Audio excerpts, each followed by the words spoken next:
In an unexpected twist of events, Canadian Prime Minister Justin Trudeau's departure was significantly delayed. Picture this. The G20 summit in India has come to a close, leaders from around the globe are heading home, and among them is Justin Trudeau. His plan? A swift return to the Maple Leaf Nation. But as fate would have it, that's not quite how things panned out. On the tarmac, Trudeau's Airbus, a marvel of modern aviation, is rendered immobile. A technical snag, a glitch in the mechanical beast, halts the Canadian Prime Minister's journey home. This isn't a minor hiccup, rather a full-blown delay stretching over 36 hours. Yes, you heard it right, 36 hours. Trudeau, along with his delegation, had landed in Delhi for the G20 summit on the 8th of September, with a plan to jet back home just 2 days later. But sometimes the best-laid plans succumb to the whims of technology. As the G20 summit concluded, Trudeau and his delegation were ready to depart, only to be grounded by an unforeseen technical issue. Just days prior, Trudeau had arrived in Delhi for the G20 summit, a gathering of the world's largest economies. This annual event brings together leaders from 20 of the globe's most influential nations to discuss international economic issues. Our Canadian Prime Minister Justin Trudeau was among these influential figures. During the summit, Trudeau participated actively in the discourse, contributing to discussions on global economic growth, international trade, and the regulation of financial markets, among other pressing topics. His input, shaped by Canada's unique perspective and experiences, played a crucial role in shaping the collective decisions of the summit. While the G20 summit is known for its high-stakes negotiations and intense debates, it's also a stage for diplomacy and relationship building. Trudeau seized this opportunity to engage with his counterparts, fostering mutual understanding and strengthening international ties. The original plan had been for Trudeau to depart India shortly after the conclusion of the summit.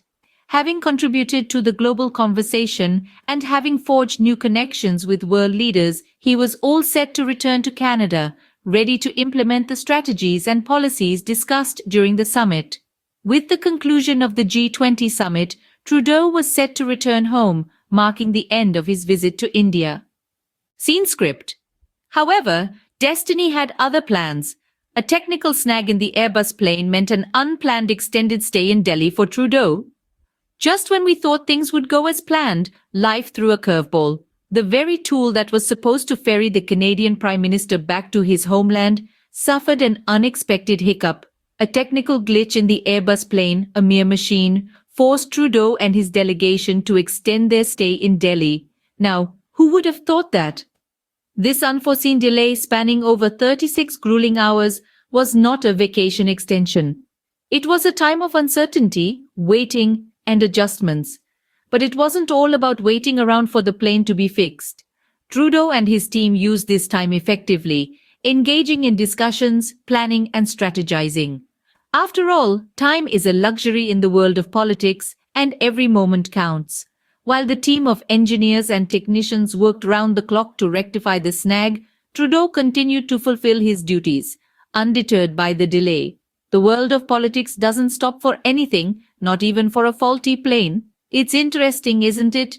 How a simple technical snag can throw a spanner in the works of a meticulously planned trip, how it can alter schedules, and in the process, provide an opportunity for adaptation, resilience, and patience.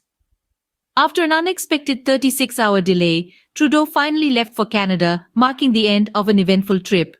A trip that will be remembered not just for the G20 summit, but also for the unexpected delay and the lessons it offered.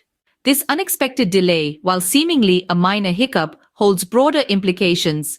Picture this: a world leader stranded due to a technical snag. It's more than just an inconvenient pause. This sort of delay can ripple outwards, affecting schedules and plans far beyond the immediate situation. Consider how this might impact future trips. Will there be a thorough review of the aircraft maintenance procedures? Might there be a shift in the choice of aircraft for such important diplomatic missions?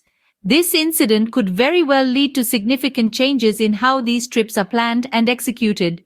Then, there's the matter of Trudeau's own schedule. As the Canadian Prime Minister, his calendar is likely packed with appointments and commitments. A delay of 36 hours is no minor disruption, and rearranging his agenda would involve some serious juggling. Lastly, the perception of the Canadian delegation's visit to the G20 summit. While the summit itself was likely a success, this delay might cast a shadow over their stay. It adds an element of uncertainty, a question of logistics and planning. As Trudeau finally embarked on his journey back home, one can't help but consider the broader implications of this unexpected delay.